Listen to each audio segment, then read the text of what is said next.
நம்முடைய பிதாவாகிய தேவனாலும் கர்த்தராகிய இயேசு கிறிஸ்துவினாலும் உங்களுக்கு கிருபையும் சமாதானமும் பெருகுவதாக.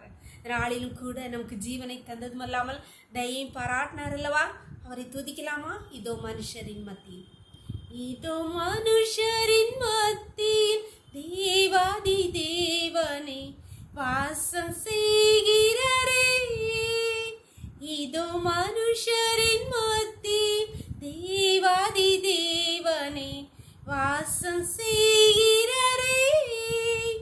சீயோனே உன் வாசல்களை ஜீவதேவனே நேசிக்கிறார். சீர் மிகுந்திடும் சுவிசேஷந்தனை கூறி உயர்த்திடுவோம் உமையே. இதோ மனுஷரின் மத்தியில் தேவாதி தேவனே வாசம் செய்கிறாரே. ஒரு வேத பகுதி வாசிக்கலாமா? சங்கீதம் 87 வசனங்கள் 2-5 வரை. கர்த்தர் யாக்கோபின் வாசஸ்தலங்கள் எல்லாவற்றையும் பார்க்கிலும் சீயோனின் வாசல்களில் பிரியமாக இருக்கிறார். தேவனுடைய நகரமே, உன்னை குறித்து மகிமையான விசேஷங்கள் வசனிக்கப்படும். என்னை அறிந்தவர்களுக்குள்ளே ராகாபையும் பாபிலோனையும் குறித்து பேசுவேன். இதோ பெலிஸ்தியரிலும் தீரியரிலும் எத்தேப்பியரிலும் கூட இன்னான் இங்கே பிறந்தார் என்றும், சீயோனை குறித்து இன்னான் இன்னான் இதிலே பிறந்தான் என்றும் சொல்லப்படும். உன்னதமானவர் தாமே அதை ஸ்திரப்படுத்துவார். இங்கே சங்கீதக்காரனை கொண்டு கர்த்தராக ஆண்டவர் நம்மளை குறித்து தான் அழகாக எழுதியிருக்கிறார். எப்படி இருக்கா?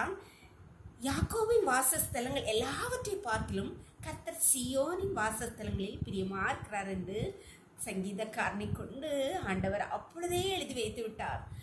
இயேசு கிறிஸ்து வந்த பிறகுதான் அவருடைய இரத்தத்தினாலே அவருடைய சீஷர்கள் கொண்டு நமக்கு அவருடைய ஊழியக்காரர்கள் கொண்டு நாம் எல்லாரும் ரட்சிக்கப்பட்டோம். ஆனால் இங்கே அதற்கு முன்னமே எழுதப்பட்டிருக்கிறது, யாக்கோபு இஸ்ரவேல் வம்சம் அவருடைய ஜனங்கள். ஆனால் சீயோன் என்று சொல்லப்பட்டிருக்கிறது நம்மளை குறித்து தான். அவர் நம்மையில் மிகவும் பிரியமாயிருப்பதால் நம்ம கலங்க வேண்டியதில்லை, பயப்பட வேண்டியதில்லை. அவர் நம்மை தேற்றுகிறவர், ஆற்றுகிறவர், நமக்காக யாவை இன்னான் அதிலே பிறந்தான் என்று நம்மளை குறித்து எல்லாம் எழுதி அதை ஸ்திரப்படுத்துவார் என்று சொல்லப்பட்டிருக்கிறது. அருமையான தேவனுடைய பிள்ளைகளே, நம்மை அவர் ஸ்திரப்படுத்துகிற தேவன். நாம் கலங்கி நிற்கிற வேளைகளிலே, நம் கண்ணீரோடு பலவீனங்களோடு கஷ்டங்களோடு நிற்கிற வேளைகளிலே நம்மை ஸ்திரப்படுத்தி நம்மை பலப்படுத்தி நமக்கு சகாயராக இருக்கிற தேவன் தான் நம் ஆண்டவராகிய இயேசு கிறிஸ்து. அவரை நாம் தெய்வமாக கொண்டிருக்கிறோம். அவர் நம்ம பிரியமாக இருக்கிற நாம் கலங்க தேவையில்லை. நம் தேவன் நம்ம அன்புள்ளவராக இருக்கிறார். ஜெபம் இல்லாமல் நம்ம எல்லா காரியங்களும் அவரிடத்துல ஒப்பு கொடுக்கலாமா? எங்களை நேசிக்கிறாங்க அன்பின் பரலோகத்தின் தகப்பனே, இந்த நாளை கூட எங்களுக்கு ஈவாய் தந்தைங்களே மை துதிக்கிறோமை போற்றுக்கிறோமாப்பா. இந்த நாளின் காலை முதல் இம்மட்டுமாய் உங்களுடைய கரம் உங்களுடைய கிருபை எங்களை தாங்கினபடியா நன்றி நன்றி நன்றி அப்பா. இப்பொழுதும் அடையாளோடு ஜெபத்தில் இணைந்திருக்கிற ஒவ்வொரு பிள்ளைகளும் உடைய கரத்தில் தெரிகிறோமப்பா. உடைய பிள்ளைகளுடைய வேதனையின் ஆண்டவரே பாதையில கர்த்தாவே, உடைய பிள்ளைகள் ஒவ்வொரு மேல் நீர் பிரியமாயிருந்து அவருடைய ஒவ்வொரு பாதையிலும் நீர் அவர்களை ஸ்திரப்படுத்துகிறபடியா, பலப்படுத்துகிறபடியா, உயர்த்துகிறபடியா நன்றியோடுமை துதிக்கிறோமப்பா. ஒவ்வொரு நம்முடைய கருத்திலே தாழ்த்தி தருகிறோம். இந்த ரோக்களை மூடி மறைச்சுக்கோங்க.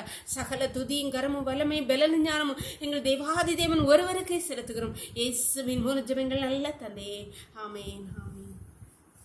God bless you. கர்த்தர் உங்களை ஆசீர்வதிப்பாராக.